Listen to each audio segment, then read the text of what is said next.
សូមស្វាគមន៍មកកាន់ Sina Teach រៀនបច្ចេកវិទ្យាងាយៗជាភាសាខ្មែរបាទសួស្តីបងប្អូនទាំងអស់គ្នាសូមស្វាគមន៍មកកាន់ Sina Teach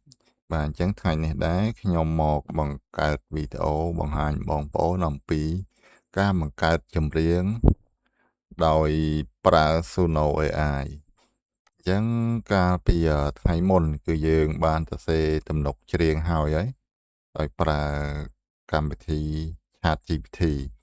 អញ្ចឹងថ្ងៃនេះយើងមកបង្កើតចម្រៀងដោយប្រើ Suno AI តែម្ដងបាទអញ្ចឹងកុំឲ្យខាតពេលយូរតោះយើងទៅអនុវត្តទាំងអស់គ្នាមុនដំបូងគឺយើងបើក Chrome ដដែលហ្នឹងមកហើយកន្លែងពាក្យ Google យើងវាយពាក្យថា Suno SUNO តោះមកចុច Enter បាទបន្តមកទៀតនេះយើងឃើញកន្លែងអក្សរនេះយើងចុចលើវាហ្នឹងមកអក្សរពណ៌ខៀវហ្នឹងយើងចុចលើវាមកបាទឥឡូវវាចូលមកដល់កន្លែងផ្ទាំងបង្កើតចម្រៀងហ្នឹងបាទចូលមកមុនដំបូងវាអត់ចូលកន្លែងបង្កើតចម្រៀងនេះគឺចូលកន្លែង Home នេះបាទអញ្ចឹងសម្រាប់នេះដែរគឺ account ខ្ញុំបាន log in ហើយបាន log in ហើយខ្ញុំបានទិញ plan មួយខែដូចជា$10បាន2000 credit ជាងអញ្ចឹងដើម្បីបង្កើតចម្រៀងយើងចូលមកដល់យើងចុចកន្លែងពាក្យ create នេះគេដាក់ភ្លេងមានផ្កាយពីលើហ្នឹងបាទកន្លែងបង្កើតចម្រៀងបាទអញ្ចឹងខ្ញុំសូមបញ្យល់ពីមុខងារ3ខាងលើនេះបន្តិចនេះ simple នេះអានេះគឺយើងក៏គ្រាន់តែសរសេរ prompt ទៅយើងចង់បង្កើតបទចម្រៀងហ្នឹងបែបណា set ឧទាហរណ៍ស្រឡាញ់គេតែម្នាក់ឯងអីចឹងទៅណាអាហ្នឹងយើងបង្កើតមិនបាច់ចាំសរសេរ lyric ទេកន្លែងចំណុចទី2នេះគឺយើងបង្កើត lyric ដោយ AI ChatGPT រួចហើយយើងយកមកផាសហ្នឹងហ្មងនេះបាទមាន lyric មាន style មាន title អាហ្នឹងមានន័យថាយើងបង្កើតឲ្យស្រាប់ហើយចំណែក sound នេះអាហ្នឹងដូចជាយើងប្រើសម្រាប់បង្កើតភ្លេងបង្កើតអីចឹង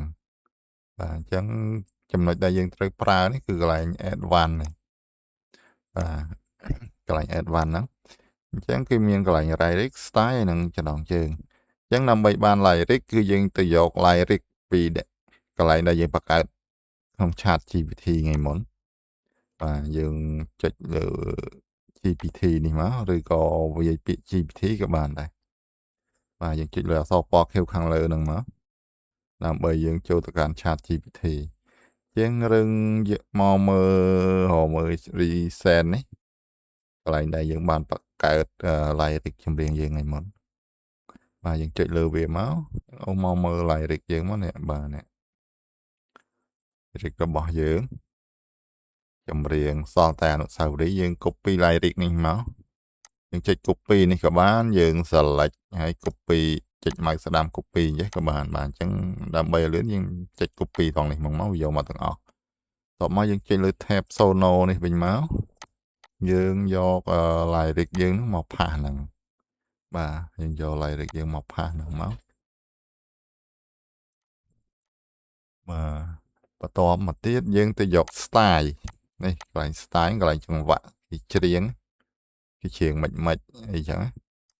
អញ្ចឹងថ្ងៃមុនខ្ញុំដូចជាយក female emotion អញ្ចឹងខ្ញុំចុច copy មកយកវាមកផាសកន្លែង style ហ្នឹងទៀតតមកទៀតចំណងជើងកុំភ្លេចសំខាន់បំផុតចំណងជើងបាទបើយើងអត់ចំណងជើងអត់ដឹងបត់អីបាទអញ្ចឹងយើង copy ចំណងជើងមកយកទៅផាសកន្លែង title ហ្នឹងយកផាសកន្លែង title ហ្នឹងហើយយើងចុចពាក្យថា create នេះមកបាទឥឡូវវាកំពុងបង្កើតហើយនេះបង្កើតចម្រៀង AI យើងហ្នឹង và dương rong chăm về vờ hồ to tại vì chọc mà chẳng có mỏi rong chăm vô dương ọt sóc dương ai chạ vì đạp bà đào bán thì trên bức tông mà dương ai chạ đạp bạn ấy nè họ lấy dương đạpទាំងអស់គ្នា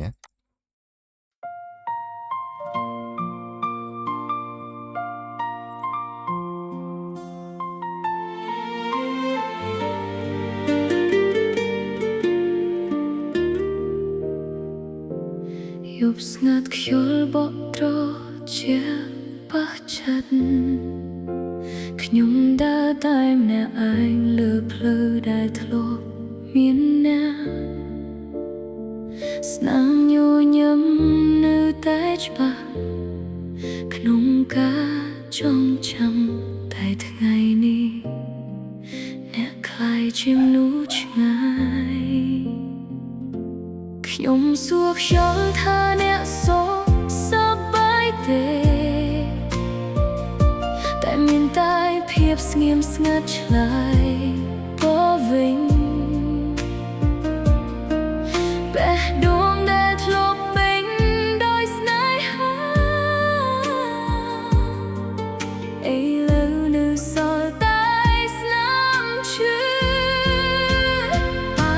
ថ្ងៃណាអ្នកនឹកខ្ញុំវិញសូមដឹងថាខ្ញុំនៅតែចាំតួអ្នកជ្រើផ្លូវថ្មីខ្ញុំនៅតែរក្សាអនុស្សាវរីយ៍ទឹកភ្នែកហូរដោយគ្មានអ្នកជួបស្នេហាដែលស្មោះប្រែคล้ายជាអតីតនៅសល់តែឈ្មោះអ្នកក្នុងបេះដូងខ្ញុំ អោះហើយយើងស្ដាប់អាទី1ឥឡូវយើងស្ដាប់អាទី2ម្ដងពីរហ្នឹងមួយណាប្រូជាង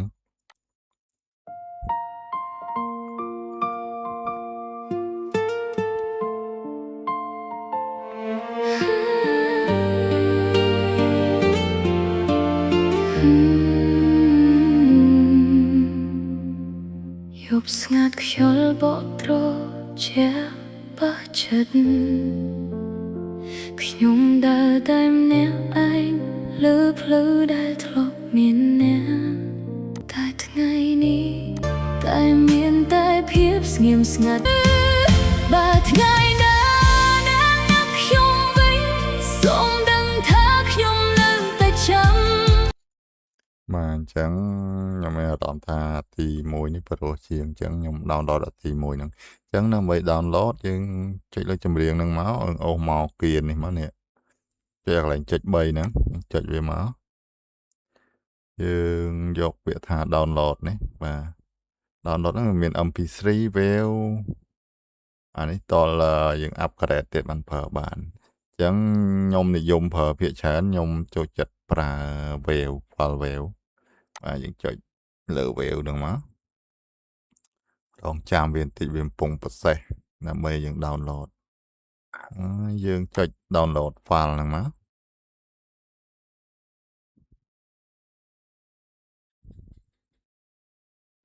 បាទឥឡូវយើង download បានហើយយើងទៅរកមើលវាបាទអញ្ចឹង file ដែលយើង download ភាគច្រើនវាចូលក្នុងនេះdownload យើងចុចហ្នឹងមកនេះបាទនេះឃើញហើយយើងចាក់ស្ដាប់មើល